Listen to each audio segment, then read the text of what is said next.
ভোরের আলো ফোটার আগেই হরিপদা উঠে পড়ে। গ্রামে সবাই তখনও ঘুমে। কুয়াশায় ঢাকা মাঠ, দূরে তালগাছের ছায়া আর মাটির গন্ধ, এই সব কিছুই হরিপদের জীবনের অংশ। সে একজন সাধারণ চাষি, কোনো বড় স্বপ্ন নেই, নেই শহরে যাবার ইচ্ছা। তার কাছে সবচেয়ে বড় সত্য হল মাটি। হরিপদের বয়স ৪৫ ছুঁই, ছোট্ট একটা কাঁচা ঘর, পাশে গোয়াল ঘর, দুটো গরু আর একমাত্র ছেলে নীলু। স্ত্রী মাধবী সংসার সামলায়। জীবন খুব সহজ, কিন্তু সহজ হওয়া মানেই যে সুখী তা নয়। হরিপদের বাবা ছিলেন একজন নামকরা চাষি। তিনি বলতেন, মাটিকে যদি সম্মান করিস, মাটিও তোকে বাঁচিয়ে রাখবে। বাবার মৃত্যুর পর সেই কথাই হরিপদের একমাত্র শক্তি। কিন্তু সময় বদলেছে। আগের মতো বৃষ্টি হয় না, ফসলের দাম ওঠানামা করে, সার বীজের দাম বেড়েই চলে। হরিপদ যতই পরিশ্রম করুক, লাভের মুখ দেখা কঠিন হয়ে পড়েছে। সেই বছরটা ছিল ভয়ঙ্কর। বর্ষা ঠিকমতো নামেনি, ধানের চারা শুকিয়ে যেতে বসেছে। প্রতিদিন হরিপদ মাঠে দাঁড়িয়ে আকাশের দিকে তাকিয়ে থাকে। মাধবী মাঝে মাঝে বলে, আর কতদিন এভাবে চলবে? নীলুর পড়াশোনার খরচ তো বাড়ছেই। হরিপদ কিছু বলে না। সে জানে কথায় সমাধান নেই। একদিন গ্রামের বাজারে গিয়ে সে শোনে শহর থেকে একজন কৃষি আধিকারিক আসবেন, আধুনিক চাষের কথা বলবেন। গ্রামের লোকজন হাসাহাসি করে।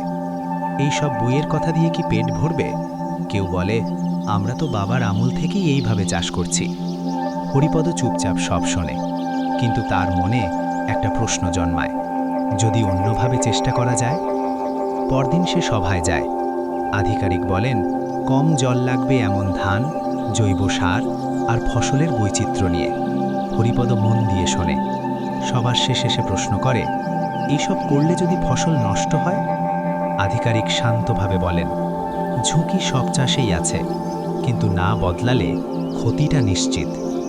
সেই কথাটা হরিপদের মাথায় ঘুরতে থাকে। অনেক ভেবে সে সিদ্ধান্ত নেয়, এইবার একটু আলাদা করে দেখবে।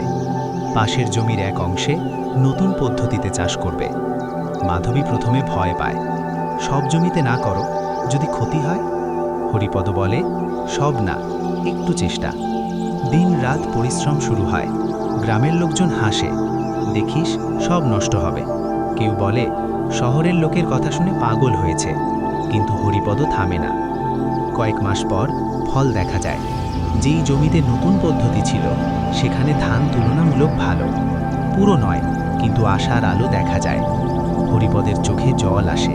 সে বুঝতে পারে সব শেষ হয়ে যায়নি। ধীরে ধীরে সে আরও শিখতে থাকে। সবজি লাগায়, ডাল চাষ করে।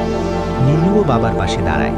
স্কুল থেকে ফিরে সে মাঠে এসে বলে, বাবা, আমি বড় হয়ে কৃষি নিয়ে পড়তে চাই। হরিপদের বুকটা ভরে যায়। সে বলে, পড়বি, শিখবি, কিন্তু মাটিকে ভুলবি না। পরের বছর বৃষ্টি আবার কম হয়, কিন্তু হরিপদ আর ভেঙে পড়ে না। সে জানে কিভাবে কম জলে ফসল বাঁচাতে হয়। আশেপাশের কয়েকজন চাষি এবার তার কাছে এসে জিজ্ঞেস করে, তুই কিভাবে করছিস? হরিপদ হাসে, অহংকার নেই তার। সে বলে, আমি একা কিছু না, শিখছি মাত্র। গ্রামে বদল আসতে শুরু করে। সবাই একসাথে কথা বলে, একসাথে শেখে। কেউ পুরো সফল হয়, কেউ আংশিক, কিন্তু ভয়টা কমে যায়। এক সন্ধ্যায় হরিপদ মাঠে দাঁড়িয়ে সূর্যাস্ত দেখে। আকাশ লালচে, বাতাসে ধানের গন্ধ। মাধবী পাশে এসে দাঁড়ায়, সব ঠিক হয়ে যাবে তো?